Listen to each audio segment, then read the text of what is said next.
Когда Алла Пугачева произнесла слова, которые должны были уничтожить Филиппа, назвав свое венчание с ним примитивным ходом, мало кто ожидал, что именно эта откровенность станет точкой, в которой Киркоров покажет свою истинную силу. Но Филипп Бедросович сделал то, что шокировало даже самых циничных наблюдателей. Его ответ прозвучал как холодный душ для всех, кто готовился к традиционному скандалу с взаимными обвинениями и публичными разборками. «Ни о чем не жалею. Все мне на пользу». Эти слова, произнесенные почти равнодушным тоном, содержали в себе такую концентрированную мудрость и внутренние силы, что заставили замолчать даже самых ярых критиков.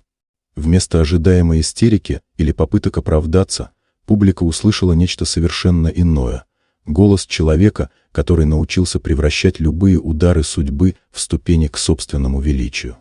История их отношений началась в эпоху, когда сама Россия переживала кардинальные изменения, и их союз стал символом времени, где реальность смешивалась с театром, а подлинные чувства растворялись в блеске софитов и вспышках фотокамер. Тот памятный день 1994 года, когда вся страна замерла перед экранами телевизоров, наблюдая за свадьбой века, теперь видится в совершенно ином свете, окрашенном откровениями Примадонны о истинных мотивах этого союза. Алла Борисовна не просто сняла розовые очки с той истории, она буквально разобрала ее по кирпичикам, объяснив, что решение о браке было продиктовано в первую очередь состраданием к умирающей матери Киркорова, Виктории Марковне, которая мечтала увидеть сына рядом с сильной и опытной женщиной.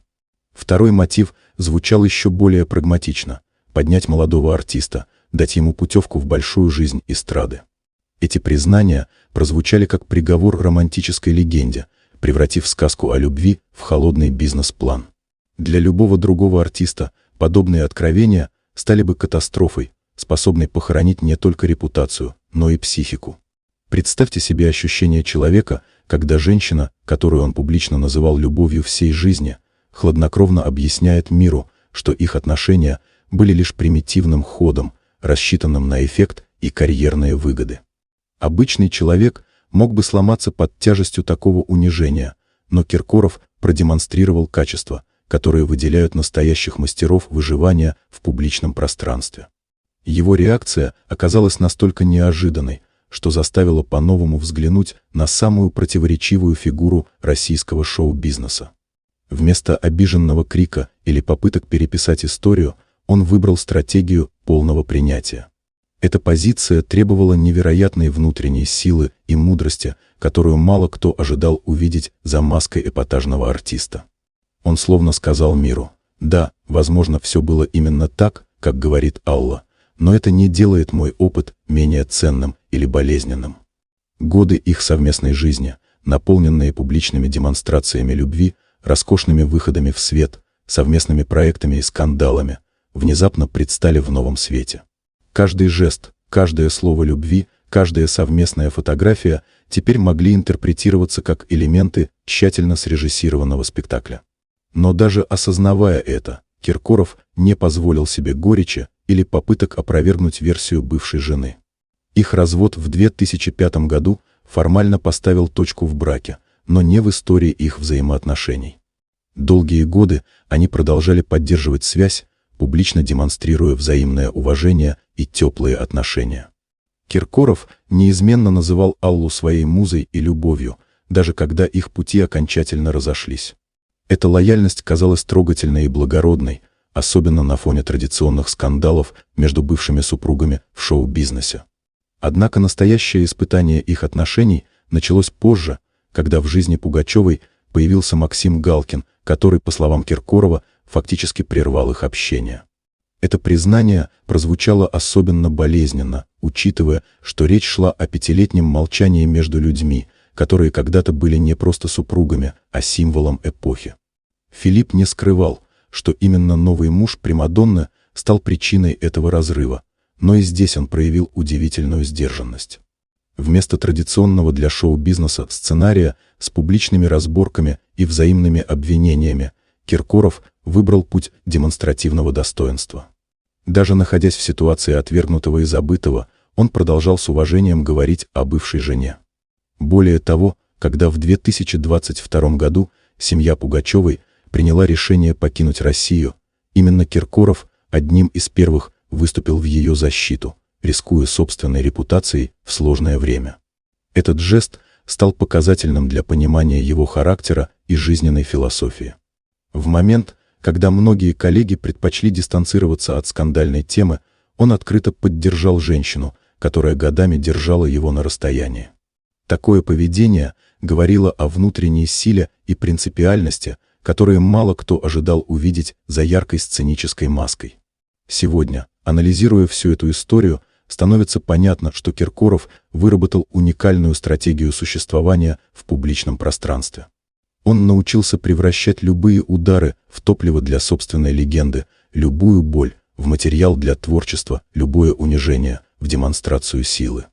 Эта способность к трансформации негатива в позитивную энергию стала его главным оружием в борьбе за выживание в жестоком мире шоу-бизнеса. Его сравнение жизни с украшением оказалось не просто красивой метафорой, а глубокой философской концепцией.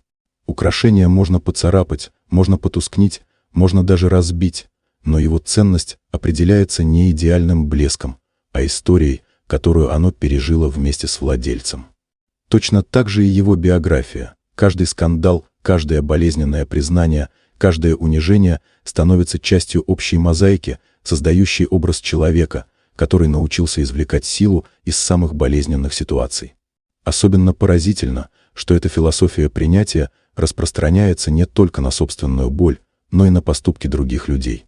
Киркоров не пытается переписать историю, не требует от Пугачевой извинений за примитивный ход, не обвиняет Галкина в разрушении отношений.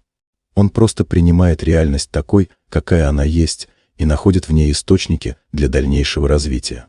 Эта позиция требует невероятной внутренней работы и духовной зрелости. В эпоху, когда каждый стремится быть жертвой обстоятельств и искать виноватых в собственных неудачах, Киркоров демонстрирует противоположный подход. Он берет полную ответственность за свой опыт и отказывается позволить внешним обстоятельствам определять его внутреннее состояние. Возможно, именно в этой способности к принятию и трансформации кроется секрет его невероятной устойчивости в профессии, где карьеры рушатся от одного неудачного скандала. Киркоров научился делать скандалы частью своего бренда, превращать критику в рекламу, а унижение — в демонстрацию силы. Это искусство требует не только таланта, но и железной воли. Сегодня, когда пыль от откровений Пугачевой осела, а общественное мнение успело сформироваться, становится очевидно, что настоящим победителем из этой ситуации вышел именно Киркоров.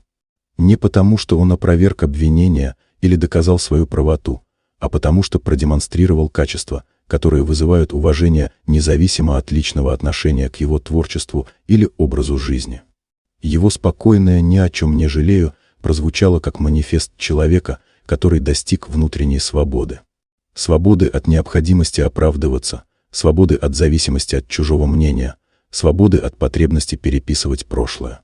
В этих простых словах содержалась мудрость, которая приходит только через годы внутренней работы и принятия самых болезненных истин о себе и своей жизни. Парадоксально, но именно откровения Пугачевой, призванные развенчать романтическую легенду об их браке, в итоге подчеркнули величие Киркорова как личности. Не как артиста или шоумена, а как человека, который научился извлекать силу из самых болезненных ситуаций и превращать любые удары судьбы в ступени к собственному росту и развитию.